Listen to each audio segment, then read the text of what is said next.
ओम औसृजा वनस्पति देव देवेभ्यः हविः प्रादातुः अस्तु चेतनम। अवसृजन करो हे वनाधिपति, दिव्यकर्म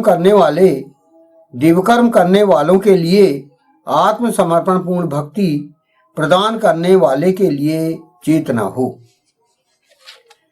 ये ऋग्वेद के प्रथम मंडल के 13वें सूक्त का यह 11वां मंत्र है।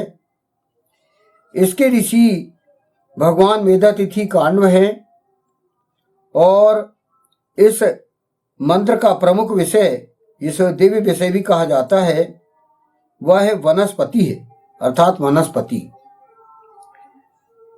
इस मंत्र का छंद है गायत्री और स्वर है षड्ज। तो 13वें सूक्त के अंतर्गत यह जो 11वां मंत्र है, इसकी व्याख्या यहां पर प्रारंभ होती है। फुटनोट है जिसका हिंदी अनुवाद है, अवसृजन करो हे वनाधिपति, दिव्यकर्म करने वालों के लिए आत्मसमर्पण पूर्ण भक्ति। अवसृजा वनस्पते देव देवेभ्यः हविः। इसकी व्याख्या है, वनाधिपति की भूमिका विश्व और समाज के लिए अत्यंत महत्वपूर्ण है। अब सृजन का कार्य उसके ही द्वारा किया जाना है। वनों का मानव जीवन में क्या महत्व है, इससे हर पर्यावरण प्रेमी अथवा पर्यावरण से पीड़ित व्यक्ति अच्छी तरह परिचित है। वनों की मुख्य भूमिका मानव के लिए पर्यावरण को पुनः सृजित करने के अतिरिक्त विभिन्न औषधियों का उत्पादन व अनेकों वन्य पशु पक्षियों को आश्रय प्रदान करना है। वे अनेकों पशु पक्षी भी मानव जीवन के लिए अत्यंत आवश्यक हैं, किंतु वनाधिपति को यहाँ दिव्यकर्म करने वाला बोला गया है। वह दिव्यकर्म करने वाला होकर अन्य दिव्यकर्म करने वालों के लिए आत्मसमर्पण पूर्ण भक्ति का अवसृजन करे। यदि वनाधिपति ही दिव्यकर्म करने वाला ना हो, जैसे वर्तमान समय में हम वन कर्मियों और वनाधिकारियों की स्थिति देख रहे हैं,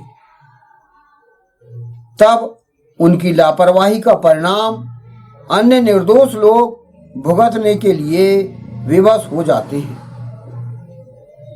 इतने बड़े विभाग के बाद भी वनों की कटाई और अन्य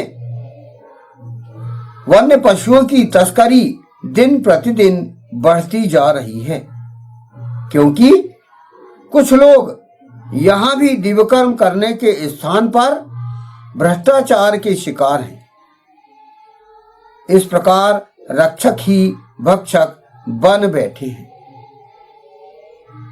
किसी समय वनों में जाकर लोग साधनाएं किया करते थे।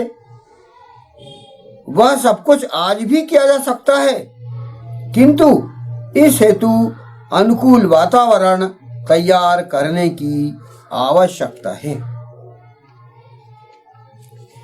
यानी यहाँ पर वनाधिपति यानी वन कर्मियों को एक दिव्य कर्म करने वाला कहा गया है, ईशान परम परमात्मा अर्थात ईश्वर के द्वारा, कि आप वन की रक्षा करो और वन की कटाई मत करने दो, लकड़ी की या अन्य जो वनस्पति है उनकी। तो यहाँ पर उनको ईशान परम परमात्मा ने दिव्य कर्म करने वाला कहा है। मतलब आप लोग जो आज अपन देखते हैं रेंजर, डिप्टी रेंजर, दफेदार, फॉरेस्टर, अन्य जो वन कर्मी और हैं, उन्हें ईश्वर ने इन्हें वेद में वनाधिपति कहा है। और वनाधिपति यदि दिव्यकर्म करने वाले ना हो तो फिर आज जो स्थिति है वनस्पति की, वनों की, वो हो गई है आज। पहले आप देखो सतयुग में, त्रेता युग में और द्वापर युग में, है ना, ऋषि मुनि या अन्य लोग जिनको तपस्या करने जाना हो तो वन में चले जाते थे और बकायदा बढ़िया घने पेड़ के नीचे, बड़ के नीचे, अन्य जो अच्छे छायादार वृक्षों के नीचे वो करते थे तपस्या। लेकिन आज वो संभव नहीं है, क्योंकि वनों की कटाई हो गई है आज। तो उसी वनों की कटाई के कारण आज पर्यावरण दूषित हो गया है, क्योंकि वनों के कारण ही वर्षा होती है। जितने घने वन होंगे, जितने पहाड़ होंगे और जो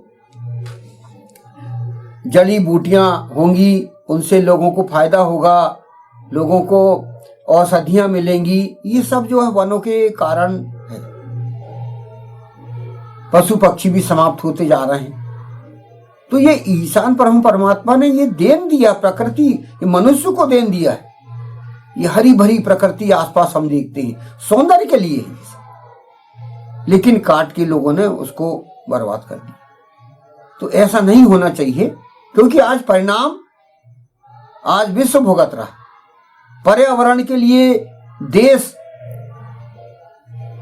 मीटिंग कर रहे हैं, अधिवेशन कर रहे हैं कि भाई पर्यावरण खराब हो रहा है। आज उसके शुद्धता के लिए हम क्या करें, ये कई प्रकार के आज उपाय कर रहे हैं। इसलिए पेट्रोल डीजल को बंद करके लोग इलेक्ट्रिक कार, इलेक्ट्रिक वाहन, इसके लिए आज प्रोत्साहित कर रहे हैं जन सामान्य को। तो इसकी अब नुकसान अब दिख रहा है जनता को, विश्व को। पूरा विश्व आज पर्यावरण की शुद्धता के लिए आज आतुर है। तो ये वेद में जो कहा गया है बिल्कुल वो सही है। ये वेद की लोग मान नहीं रहे, अपन ये खुद देख रहे हैं, खुद स्वयं देख रहे हैं। तो ईश्वर ने, ईशान परमात्मा ने कहा है कि ये वनाधिपति दिव्यकर्म करने वाले हों, और दिव्यकर्म करने वालों के लिए आत्मसमर्पण पूर्ण भक्ति करने के लिए कहा गया है।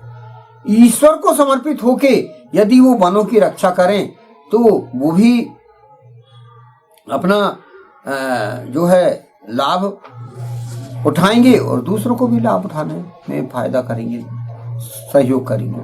तो ये आज बहुत जरूरी है आज कि हम वनों की रक्षा करें, पर्यावरण की रक्षा करें।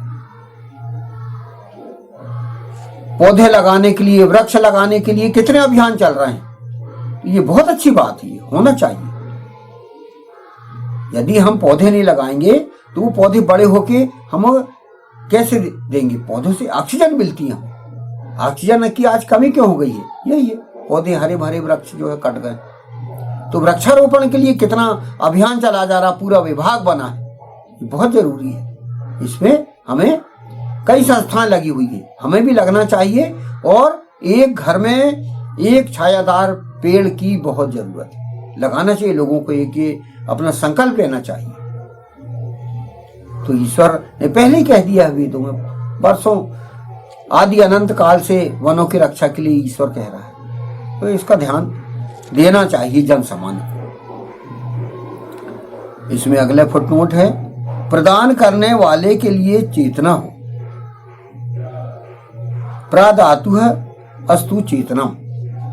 इसकी व्याख्या यहां पर की गई है, पर्यावरण और मानव जीवन के हितार्थ वनों का संरक्षण व मानव जीवन उपयोगी औषधियों एवं पशु पक्षियों को मानवों को उपलब्ध करवाने हेतु चेतना आवश्यक है। यह मानव जीवन को किस प्रकार प्रभावित करता है, यह चेतना आवश्यक है। व्यावसायिकता, भ्रष्टाचार, तस्करी, नक्सलवाद आदि की भेंट चढ़ चुके वनों की रक्षा के माध्यम से मानव जीवन को सुखमय और सुरक्षित बनाए रखने के लिए चेतना आवश्यक है। अन्यथा आने वाले विनाश को किसी प्रकार नहीं टाला जा सकता। यहां चैतन्य करने की बात कही गई है कि जन सामान्य को चेतना दीजिए, प्रदान करिए। और वो वास्तव में जो समर्पित सरकारें हैं विश्व की, वो बिल्कुल वनों की सुरक्षा के लिए बिल्कुल चेतना प्रदान कर रही हैं और पर्यावरण की शुद्धता के लिए बहुत अच्छा कार्य किया जा रहा है। तो ये वेद में बिल्कुल आपको ये कार्य करने के लिए बोला गया है। ये जितने पर्यावरण के जो अभियान चल रहे हैं बिल्कुल वैदिक पद्धति से कार्य किया जा रहा है, बिल्कुल सही कार्य किया जा रहा है, होना भी चाहिए। समय समय पे वर्षा हो, समय समय पे हमको ऑक्सीजन मिले और लोग फल प्राप्त करें, जड़ी बूटियां प्राप्त हों। तो ये इसकी सुरक्षा के लिए और इसके बढ़ाने के लिए, चेतना देने के लिए कहा गया है और वो कार्य चल रहा है। लेकिन इसमें और गति लाने की जरूरत है। जब तक व्यक्ति आत्मसमर्पण पूर्ण भक्ति से कार्य नहीं करेगा तब तक ये कार्य नहीं होगा। इसलिए यहाँ पर कहा गया है कि भाई भ्रष्टाचार बढ़ रहा है, व्यावसायिकता आ गई है, तस्करी, नक्सलवाद, ये क्यों बढ़ा है? इसी कारण बढ़ा है कि लोगों में ईश्वर का डर नहीं है। ईश्वर का डर हो तो वो अच्छा काम करें, तो उसकी कमी है। तो इस मंत्र में वही बोला गया है कि वनस्पति की रक्षा के लिए, जीवन की रक्षा के लिए कार्य किए जाएं और लोगों को चैतन्य करें। तो यहां पर ये मंत्र की व्याख्या समाप्त हुई 11वें मंत्र की। अवसृजन करो हे वनाधिपति, देवकर्म करने वालों के लिए, आत्मसमर्पण पूर्ण भक्ति प्रदान करने वाले के लिए चेतना हो। ओम अवसृजा वनस्पते देव देवेभ्यः हविः प्रददातु अस्तु चेतनम।